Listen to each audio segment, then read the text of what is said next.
Hello everyone, and welcome to my channel and welcome to my property located in the Pacific Northwest.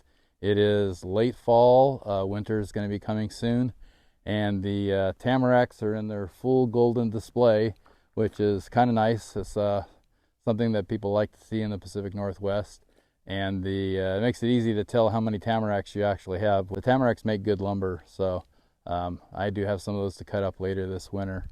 So anyway, and then this is my Woodland Mills HM130 Max, and it's a temporary location. I hope next year to be able to build a sawmill shed and put this in there, but for now this will have to do for this winter. And today we're going to be installing EpicSaw's PowerLift power heads. I received this in the mail a couple of days ago. I'm not sponsored by EpicSaw or didn't receive it for free. I paid for it just like everybody else would. But comparing this saw head to the one that Woodland Mills provide, I think this one provides a lot more functionality and the ability to help me automate the mill versus just lifting and lowering the saw blade. And for the price, it's the same price as Woodland Mills sells their power head for, at least at the time of this video. So I think that makes this, having more functionality, makes this a good buy. So anyway, today we're going to install this power lift onto my sawmill, and I'm going to bring you guys along for that installation process and see how well that goes. I have high hopes for this power lift head, and for EpicSaw's products, I've also purchased their power feed, which is on the way, so that will help me to automate my sawmill. So let's get started with the installation. So the first step in installing the power head is to remove the old crank handle. So we're going to do that now. And as you see, I've got all my tools laid out and everything we're supposed to need. So hopefully I won't need anything else. And so let's lower this down. The first step is to lower it down so there's a little bit of slack in the handle. So hopefully this is the last time I'm using this crank handle. All right, we've got a little bit of slack in the cable. That's what the instructions call for, but not so much that it comes off the pulleys. So let's go ahead. So the first step is to remove this spring. So let's get started with that.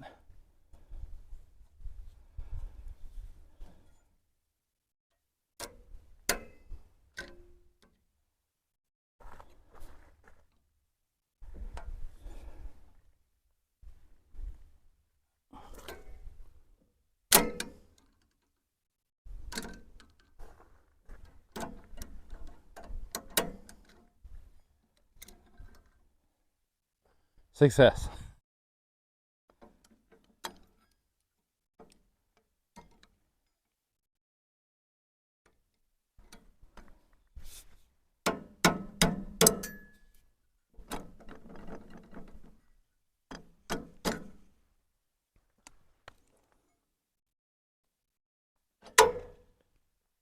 Success.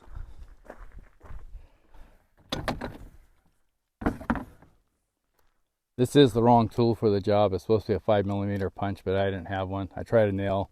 It was the wrong size, so I improvised.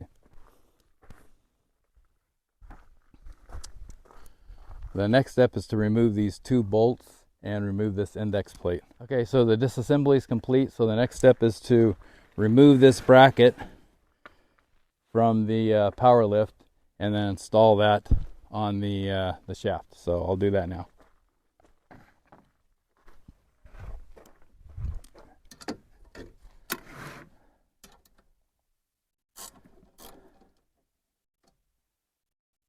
One of the important things that the instructions remind you of is to make sure that this flat part of the plate is on the upside and not the downside.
Next step is to install this power shaft adapter onto the shaft, so we'll do that now.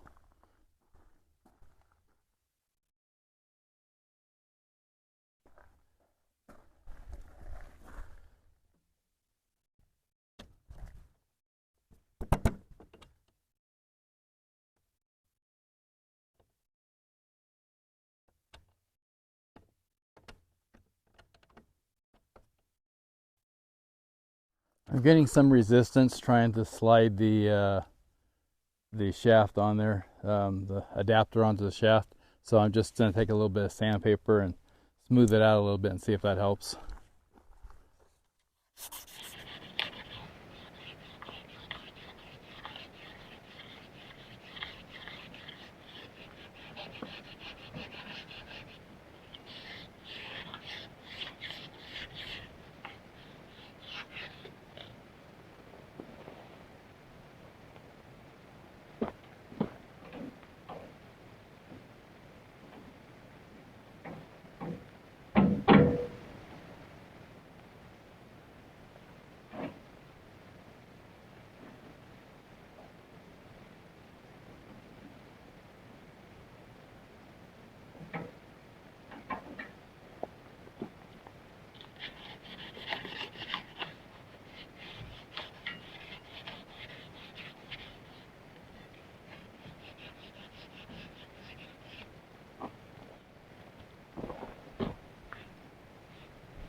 All right, so the next step is to move the power lift head onto the shaft, the adapter shaft, and to align the key with the keyhole in the adapter head. So we'll try to do that now.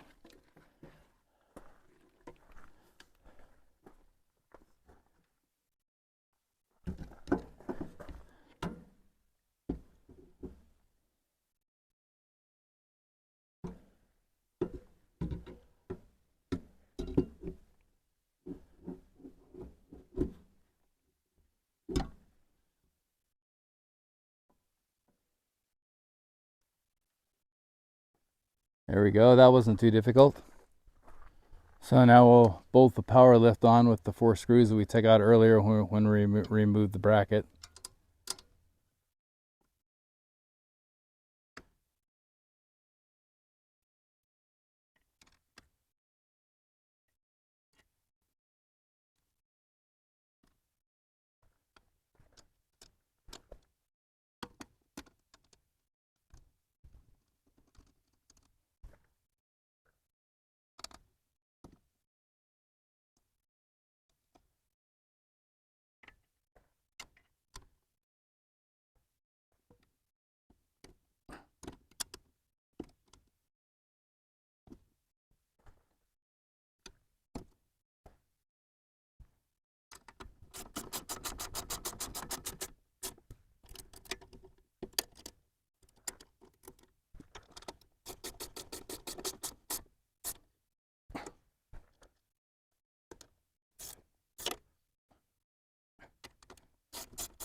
Okay, next step is to hook up the power. So we'll run these wires over to the battery and hook up the power.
Okay, at this point the power head is ready to be used, but we still have this yellow wire here, and this wire is optional.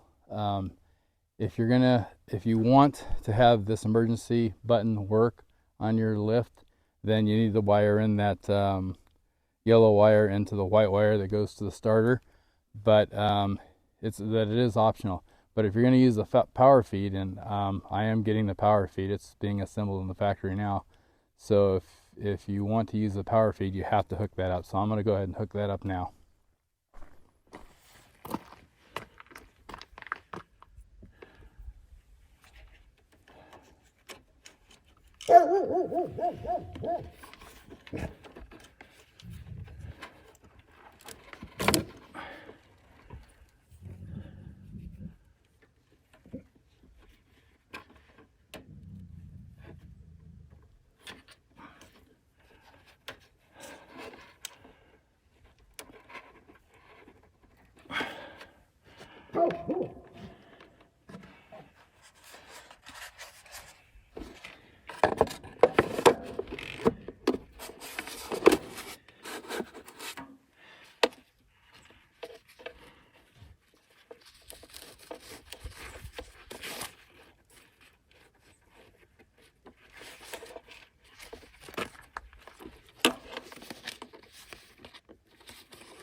All right, that's it. That completes the installation. So if I wired it up right, if this is in the pressed in position, it won't start. So I have to always release this now to start the mill. So let's see if we can start it and power up the lift.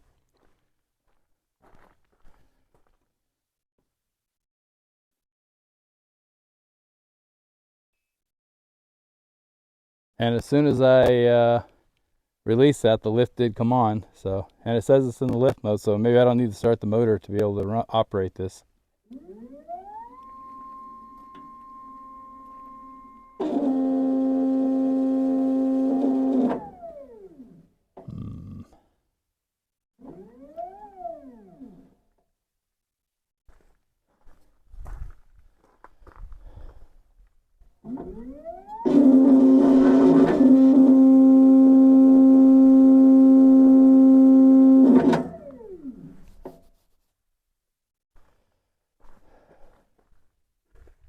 All right, so it seems to me that once it gets under load, it's not working. It's slipping or something. So right now, the cable's loose.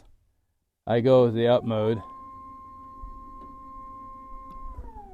and the cable tightens up, and it's tight right now, but the saw thinks it's 2.7 inches up, and it hasn't moved. So if I go down, I think it says down to 2.1 inches, but there's already slack in the cable. So, so it seems to me that something's slipping inside. Maybe the key's the wrong size or something. I mean, it sounds like it's doing something. It's definitely putting pressure on it. So I'm going to reach out to Tony and see what he says, and then we'll take it from there.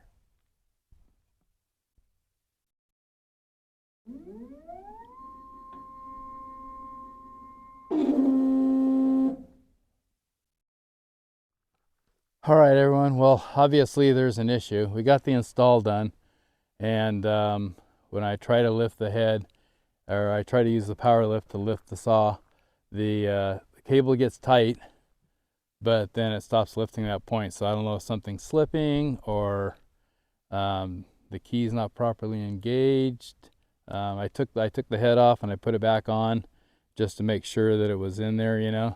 And it's up against the bracket, so I gotta assume the key, if it's large enough and it's the right size key, that it's actually engaged, because there's no way I could push the head farther on. I shouldn't be able to push it on if it's not in the slot. So I don't know if it's got the wrong size key or something wrong with the motor.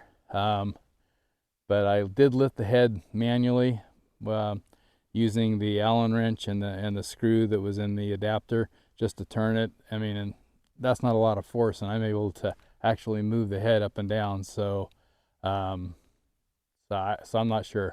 So I took a little video explaining the problem, and I'm going to send it to Tony at EpicSaws, and we'll see how he does. Afternoon, everyone. It's been 24 hours since I last filmed, and as you can see, winter is quickly approaching. We got about a half an inch of snow last night, but it turned out to be such a quick fix on the power lift unit that I thought I'd give you guys an update in this video. So what happened was I thought with the adapter and the key that the key wasn't being engaged and the motor was kind of scraping the key and spinning around. That was why we were hearing the grinding noise. But so I went upstairs and went inside, and I emailed Tony at EpicSaw and explained the problem to him, you know. And I'm telling you guys, within like 1 minute to 2 minutes, I got an email back, and Tony said, 99% I know what's going on. He said, I'll call you in 5 minutes. And sure enough, he called me. We talked for a little while, and he had me go into the lift and change one of the settings, the lift rate, and lower that number down. And so sure enough, I did that, and the unit started working. And then I called him back and told him what happened, and that it was working. And he explained to me what's going on. What's happening here is that my unit isn't exactly squared up with the two posts, and so it's binding a little bit as it starts to go up. And so what I need to do is loosen up all these bolts and give the unit a shake and check to make sure that it's square and that they're lined up, and then that'll just help speed things up, and I can lift the lift rate back up, you know. But anyway, so I'll just start the unit so you guys can see that it's working.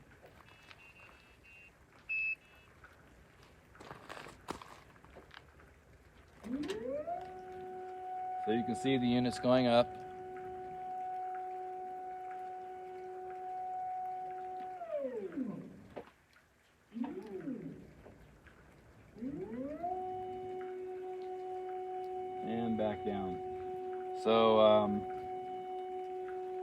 Yeah, what I need to do is take and square this up a little bit better, and then I can change that lift rate setting back up so that I can get some faster speeds. But I was impressed with Tony's response and his quick action to help me resolve this issue, you know, and I'm glad there was nothing wrong with the unit or anything. So anyway, that's the update, and in future videos I'm going to go over the different modes and the different settings you can use for this unit and the different ways you can use it. And then I'll also do a future video where I'll cut up some wood and give you guys first cuts and first impressions of the unit. So like and subscribe, and so you get those updates so you know what's going on. And join me on my journey to automate my sawmill. So talk to you later.